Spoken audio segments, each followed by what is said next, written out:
నమస్తే, welcome to Mahi media. వృద్ధాప్యంలో ఉన్న తల్లిదండ్రుల బాగోగుల్ని చూసుకుంటానని హామీ ఇచ్చి వారి నుంచి ఆస్తిని పొందిన కుమారుడు మాట తప్పాడు. దీంతో అతని కన్న తల్లి న్యాయస్థానాన్ని ఆశ్రయించింది. ఈ కేసును విచారించిన justice C T Ravikumar, justice Sanjay Karol ధర్మాసనం ఆ కుమారుడికి ఇచ్చిన గిఫ్ట్ డీడీని రద్దు చేసి ఆ ఆస్తిపై వృద్ధుల హక్కును పునరుద్ధరించింది. ఈ సందర్భంగా సుప్రీంకోర్టు కీలక వ్యాఖ్యలు చేసింది.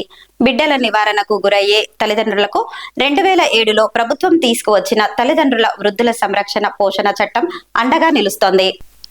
ఈ చట్ట ప్రకారం ఏర్పాటైన ట్రిబ్యునల్లో కన్నవారిని పట్టించుకోని బిడ్డల విషయంలో సత్వర విచారణ జరుపుతాయి.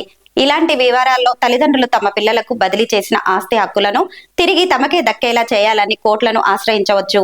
ట్రిబ్యునల్ కూడా ఇలాంటి ఆదేశాలు ఇవ్వవచ్చు. తద్వారా వయోధికులకు ఆర్థిక పరమైన భరోసా లభిస్తుంది అని ధర్మాసనం పేర్కొంది. మధ్యప్రదేశ్ చిత్తాపూర్కు చెందిన ఓ మహిళ తన కుమారుడికి కొంత ఆస్తిని గిఫ్ట్ డీడీ రూపంలో రాసిచ్చింది. కానీ అతని ఆశ అక్కడితో తీరలేదు. తల్లిదండ్రులను పట్టించకపోవడమే కాకుండా మిగిలిన ఆస్తిని కూడా ఇచ్చేయాలని కోరుతూ వారిపై దాడి చేశాడు. దీంతో బాధితురాలు న్యాయస్థానాన్ని ఆశ్రయించింది. ప్రేమ ఆప్యాయతలను కనుమరుగైన పరిస్థితుల్లో ఆ గిఫ్ట్ డీడీని రద్దు చేసి ఆస్తిపై తమ హక్కును పునరుద్ధరించాలని ఆ వృద్ధ మహిళ వేడుకొంది. తల్లిదండ్రులను పట్టించుకోకపోవడమే కాకుండా మిగిలిన ఆస్తిని కూడా ఇచ్చేయాలని కోరుతూ వారిపై దాడి చేశాడు. దీంతో బాధితురాలు న్యాయస్థానాన్ని ఆశ్రయించింది. ప్రేమ ఆప్యాయతలు కనుమరుగైన పరిస్థితుల్లో ఆ గిఫ్ట్ డీడ్ ను రద్దు చేసి ఆస్తిపై తమ హక్కును పునరుద్ధరించాలని ఆ వృద్ధ మహిళ వేడుకొంది. దీనిపై విచారణ జరిపిన సబ్ డివిజనల్ మెజిస్ట్రేట్ గిఫ్ట్ డీడును రద్దు చేసి వయోధికుల ఆస్తి హక్కును పునరుద్ధరించారు. హైకోర్టు ఏకసభ్య ధర్మాసనం కూడా ఈ తీర్పును సమర్థించింది.